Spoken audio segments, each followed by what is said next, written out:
সুপ্রিয় দর্শক, গতকালকে ধরে অটো চালকদের যে একটা আন্দোলন শুরু হয়েছে, এটা প্রায় সারা বাংলাদেশে ছড়িয়ে যাচ্ছে। আজকে দেখলাম যে অটোদের নিয়ে আজকে গাজীপুর সালনা এখনো অনেক গন্ডগোল করছে। বলা অটোদের ব্যাপারে কি আপনাদের সরকার আছে? সরকারের আইন আমরা মানি, ঠিক আছে? সরকারের আইন আমরা মানি, আইন উল্লঙ্ঘন করি না আমরা, ঠিক আছে?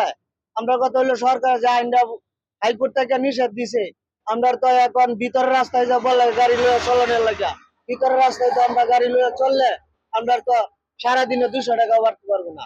200 টাকা তো আমরা বাজার খরচ হয়ে আছে, ঠিক আছে? আমরা হাই রুটে যদি গাড়ি না চালাই তাহলে তো আমরা সারাদিনের ইনকাম চলতো না, হ্যাঁ, আমরা চলতে পারতাম না। আর যদি সরকারে যদি মনে করে যে না এটা নিষিদ্ধ, তাহলে আমরা সব গাড়ি রুটাতে উড়াই দিক, আমরা যার যার গাড়ি আছে সবার গাড়ি নিয়ে যাক, গাড়ির যা মূল্য আছে তা দিয়ে দিক, ঠিক আছে? এটাই আমার কথা। আর আমরা বিকল্প রাস্তার ব্যবস্থা করে দেব।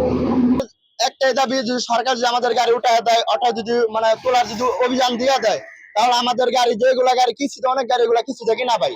কারণ আমরা বাইরুটা যান, বাইরুটা গাড়ির অভাব নাই, বাইরুটা প্রচুর গাড়ি, মানে হাইরুটা আমাদের আশাই লাগে, কারণ হাইরুটা ছাড়া উপায় নাই। কারণ হাইরুটা টুকটাক কিছু যাত্রী পাওয়া যায়, তার জন্য আমাদের গাড়ি হাইরুটা চলে।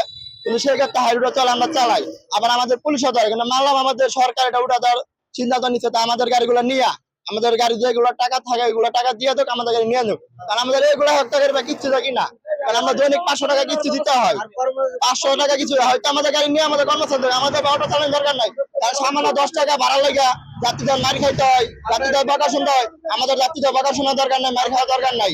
কারণ ওইগুলো সিন্ডিকেট থেকে আমরা বাঁচতে চাই। আমাদের একটা হয়তো আমাদের কর্মচারীদের, আমাদের অটো চালানো অধিকার দেয়। এর ছাড়া আমার কিছু কথা বলার নাই ভাই। আমরা জীবনের রিস্ক নিয়ে গাড়ি চালাই। সুপ্রিয় দর্শক, যারা অটো চালক তাদের আপনার বক্তব্য শুনলেন, তারা সরকারের কাছে একটা বার্তা দিল, যদি তারা অটো চালা নিষেধ দিয়ে দেয়, হাইওয়ে বা যে কোনো রাস্তা নিষেধ দেয়, তাহলে তাদের যে কর্মসংস্থান ব্যবস্থা করে দিতে বলছে। নয়তো বা তাদের গাড়িগুলো যে কিস্তিতে টাকা কিনছিল, অনেক অটোই কিন্তু কিস্তির উপরে ডিপেন্ড করে কিনছে, তারা এই কিস্তিটাকে পরিশোধ করে দিয়ে দেয় আর সব অটো নিয়ে যায়, তাহলে তারা অন্য কর্মসংস্থান ব্যবস্থা করে দিতে পারবে।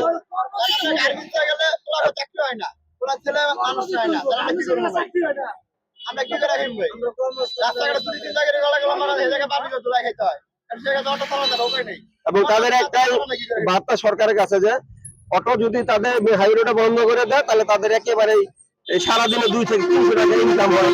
আর 200-300 টাকা ইনকামের সংখ্যা চলে না, আসলে বাস্তব সংখ্যা চলে না। তাদের একটা কথা যে তারা যে তাদের যে একটা কর্মসংস্থানের দরকার, সেই কর্মসংস্থান ব্যবস্থা যদি সরকার করে দেয়, তাহলে তারা মাঠে হাই রোড বলতে বা কোনো রোডে তারা অটো নিয়ে নামবে না।